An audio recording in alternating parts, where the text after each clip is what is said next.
If you consider yourself a photographer, you've probably shot film before, but have you ever developed your own film?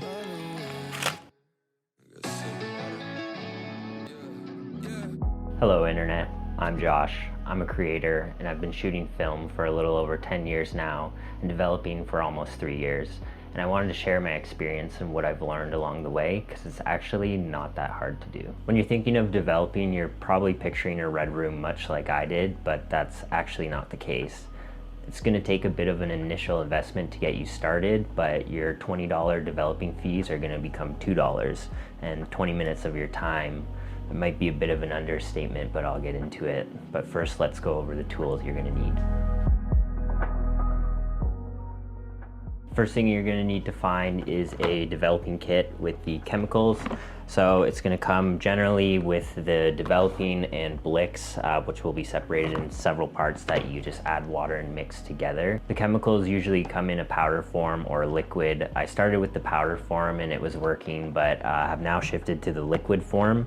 I just find it easier and less to worry about when you're mixing it because it is liquid. It's a lot easier to mix together. The powder, I would sometimes get chunks and stuff mixing together, so you just have to be a little bit more careful when you are mixing those together.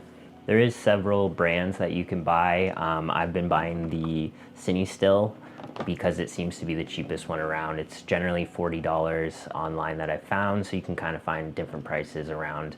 And the powder and the liquid also vary in price just a little bit. The liquid's a little bit more expensive, but I find it's worth paying the extra money for. I forgot to mention that the developing chemicals usually come with a stabilizer. It's kind of your last step that you're adding to stabilize the film.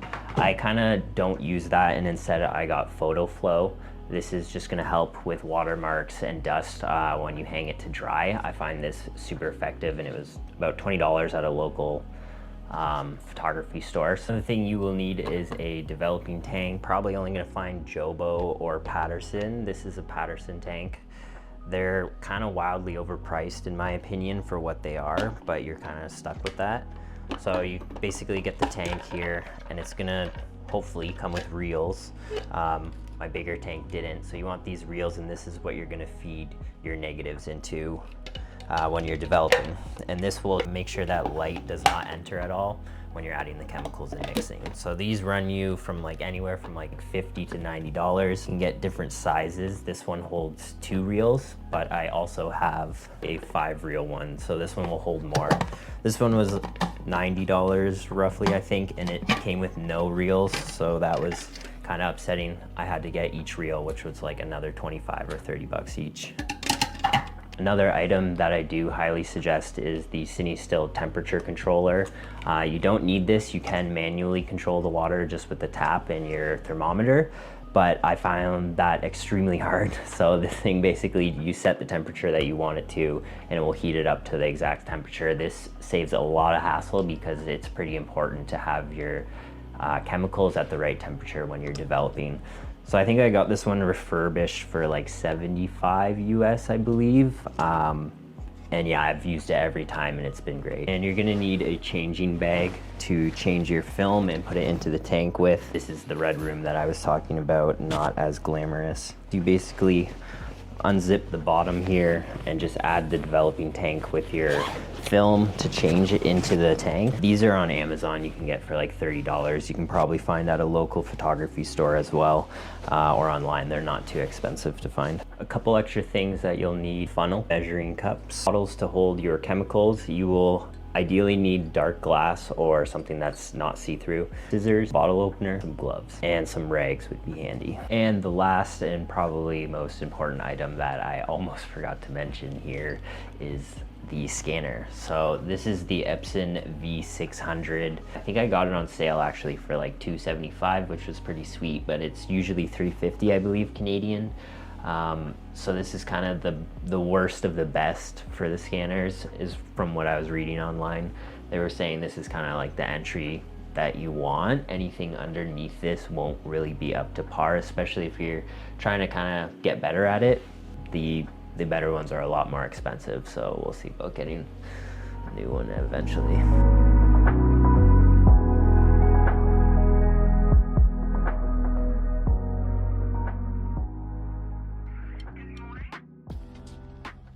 Before we can get into developing our film, we'll have to combine our chemical segments. So what that is going to be is combining our 3-part developer and our 3-part Blix together so we have our 2 chemicals ready to go. It's always a good idea to read the instructions included with your chemicals. In my case, it's showing me I will need 120 degrees Fahrenheit water to mix the developer segments together. If you have a temperature controller, set it to 120, or if you're using the tap, you will need a thermometer to watch the temperature. Once the water is heated, I measure out 20 ounces of water, add part A of the developer into the water, continuously stirring, followed by B, and then followed by C. Add the developer to your container, and we can do the same process for the Blix, only this time the water needs to be 125 degrees Fahrenheit. Heat up the water 5 more degrees, and then follow A, B, and C. A 1-quart batch is roughly recommended to do about 12 rolls of 24 exposures or 8 rolls of 36, but honestly, I'm trying to get the most out of my chemicals, and as most of us are, I usually push it closer to 25. Okay, it's time to see if we did this right and develop some rolls. Referring back to the instructions, we have to set the temperature now to 102 degrees Fahrenheit, and we can prepare the film for the developing tank. I have a darkroom changing bag I will be using. I'm going to load in my developing tank with the reels inside, rolls of film, scissors, and a bottle opener. This will probably be the most stressful part of developing, and it might take a little to get the hang of doing it without vision, but what you're going to need to do is pop open the bottom of the film canister with the bottle opener, remove the film, and feed it into the reels inside the developing tank. You can feel your way at the top of the film strip and cut off the beginning section to help feed it in easier. I like to keep my thumbs where the film feeds in to ensure it's going in correctly as I twist the reel to wind the film into it. Once the film is in the reels and the reels are back in the developing tank, make sure you put all the pieces of the tank back together, and at this point your film should be sealed from light. Once the water is at 102, we can begin. The first thing we want to do is get the film up to temperature, so we will start with a quick 1-minute rinse with water. Empty that out and add the developer for 3 minutes and 30 seconds. When you seal the tank, you will need to invert for the first 10 seconds, followed by 4 inversions every 30 seconds. After 3.5 minutes, the developer is ready to go back into its container. We're going to give our developing tank a quick wash of water so we're not mixing chemicals, and then we can add our Blix. This is going to be for 8 minutes now, starting with 10 seconds inversion and then 4 inversions every 30 seconds. After the 8 minutes, we can put the Blix back into its container, and at this point, if everything has gone right, our film should be developed. But what we're going to do first is fill and rinse our developing tank 7 times just to make sure we get all the chemicals out. And then we are going to add the photo flow mentioned earlier. So we're going to agitate that for the first 15 seconds and then leave it for another 45 seconds. This will just help avoid any watermarks and dust and particles getting stuck on the film during its drying process. Congratulations, we just developed some film. Now we can take the film strips out, make sure that they are developed, and we can hang these bad boys to dry. It's recommended that we let them dry for at least 2 hours. It is ideal to find a minimal dust zone to hang these dry, but this is where photo flow will also really come in handy.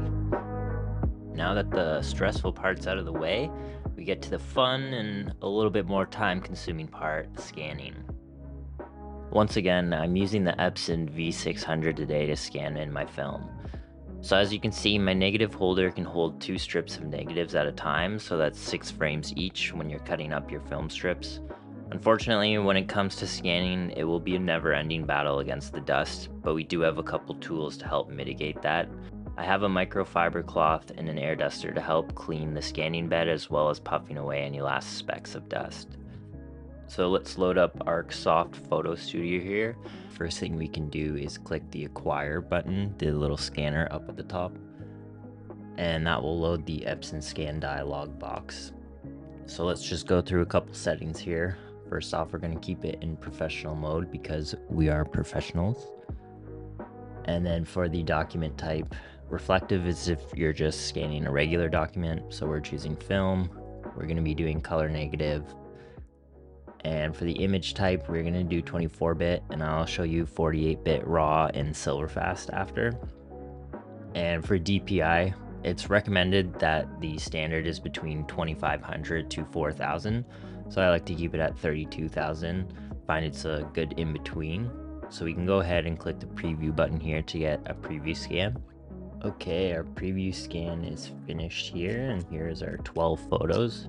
For whatever reason, if you're missing a photo or one's kind of cut off, you can always check this normal tab here. It will show the full scan, and you can just draw out the photos that you want to scan in. But because everything scanned in fine for us, we're going to use the thumbnail. So you can double click a photo to zoom in to see it, and we can rotate or flip here with these two frame options, and we can go back, and I'm actually going to rotate this back here and flip it back, and then I'm going to click all and then just rotate them all. I gotta flip this one back the other way. So these scans are looking pretty good. This film is a little bit older, from 2020. So everything's looking pretty good. We can just do a couple adjustments here for the photo. So for this one, I'm liking how it's looking. Skin tones are a little more magenta-y than I want, so I'm gonna push a little bit more warmth. First thing we can look at is the color restoration. Sometimes this looks really good. In this case, it's looking pretty decent. Other times it doesn't look quite as good. So let's try this one. We can rotate and try color restoration. So it's not looking bad, but again, the skin tones are going more magenta than I would like. So I'm probably gonna actually leave this, but something I can do here with the adjustments on the levels is just bring down some of the highlights. So we can actually see quite a bit of markings here that we're gonna have to clean up. And then we can adjust our midtones just to whatever we like. I'm gonna add a little bit of contrast. And then going back to this photo, actually, we can look at our color balance with this button here. And what I'm gonna do is add a little bit more yellow and maybe red. And I might add some more green. Thinking this actually might be a little too much green, but I don't. So basically you just play around until you're happy. I think I'm liking this a lot more. And these are kind of the only two adjustments that I play with within the ArcSoft Photo Studio. If I want a better color balance or edit, I usually end up bringing everything over either to Lightroom or Photoshop and editing from there. So this one, trees are looking pretty yellow, but this was in the springtime, so they were just budding. Let's just try and play around. Maybe bringing the highlights down. There we go. We can see a little bit more green as opposed to yellow. And I'm kind of liking that.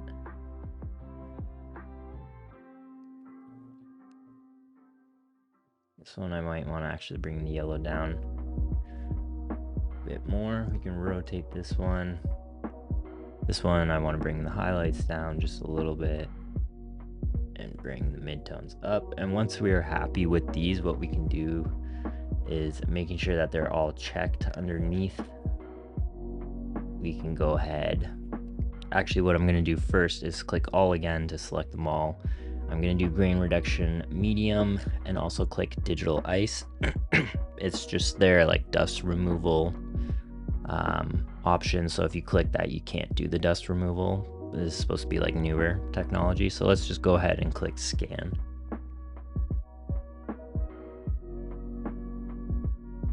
Okay, so I got my scans here. I just loaded the first 12 that we scanned for this. And at this point you might be content with your scans, and that's fine. There's no need to go any further, but personally I do enjoy editing the photos. So if you're looking to do a general edit to apply across all the photos, I would suggest using Lightroom for that. It will be a lot easier. But I'm going to show you a couple features you may want to use in Photoshop to help clean up your photos. And I really only end up editing the photos that I really like. So for my use case, I usually use Photoshop and individually edit each photo to what I want.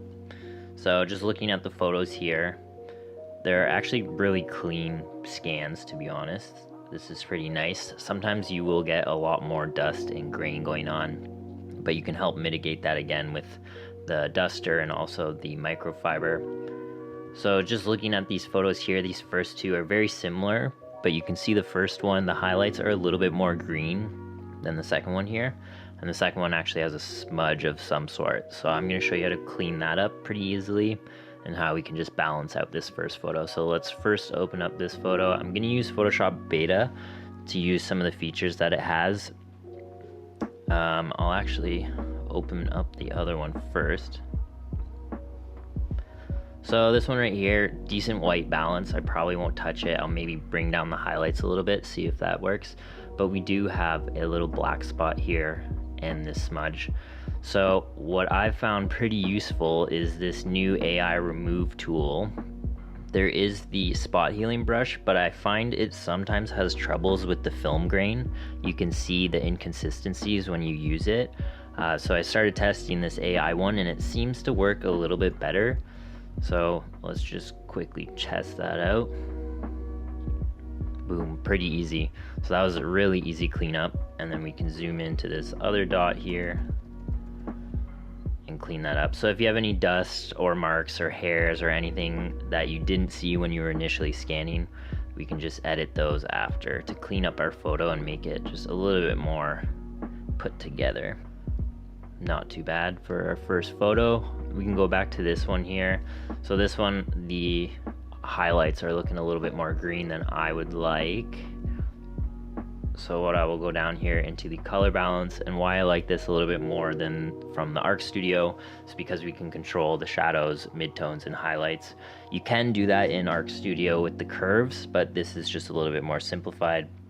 So I can just go into the highlights here, put in a little bit more magenta, just to balance out the white a little bit better. So that's a pretty easy cleanup and fine-tuning adjustments that I do. I don't go overly crazy with the film photos. I kind of try to leave them how they were taken, but with the smudges and stuff, I like to clean up just for a little bit more proper looking photo. Jumping back over to my PC here, I have Silverfast loaded. I honestly haven't used this program a whole lot, but what I have been using it for is to scan RAWs in for the photos that I really like. So I'm going to show you that. It is kind of a very similar process to the Arc Studio that we were just using, but I'll show you how to scan in the negatives here. So first, let's just go ahead and get a pre-scan, because that is not the photos.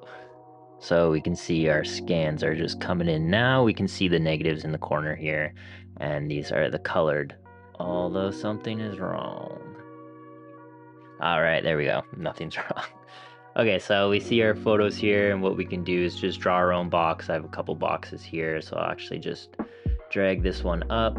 I think I like this photo. It's gonna automatically correct it to what it thinks it should be, and we can actually zoom in here just to see this photo. It will take a second to scan again for a better resolution. Okay, so there's our photo here, looking pretty good. Might want to drag that out a little bit more. There we go. Once we get those right, I'm liking that so far. So over here on the left hand side, I make sure I have the 48-bit HDR RAW selected.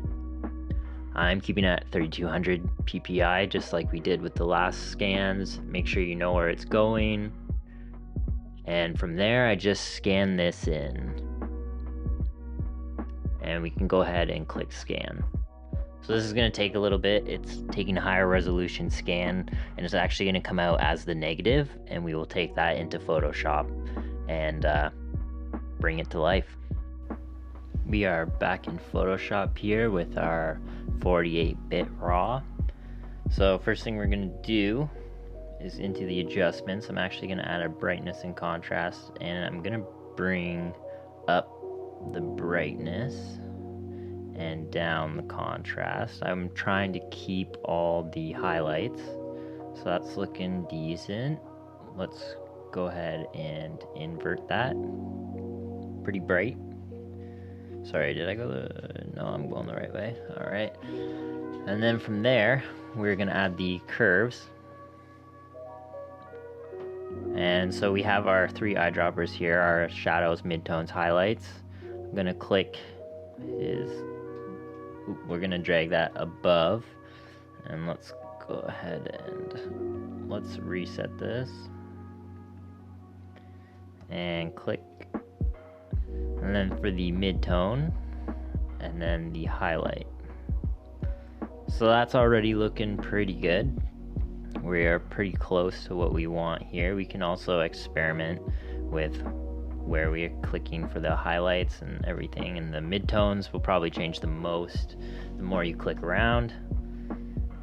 So I'm generally gonna go warmer. So that's looking good to me. I like this right here.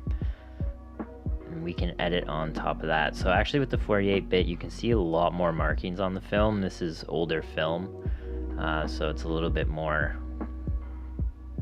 weathered or damaged, I guess. But that's not to worry. So let's just keep editing here. I'm liking how everything is looking. I might bring down the brightness just a little bit.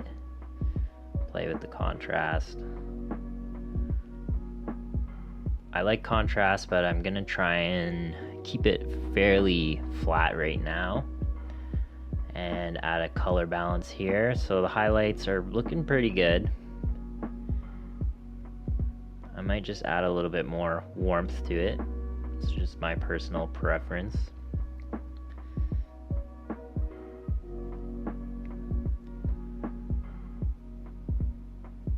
And then honestly, I might just add like one more curves here to finish it off.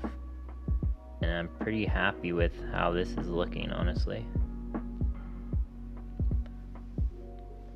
So then from here, I would also need to clean up the photo like we were doing last time.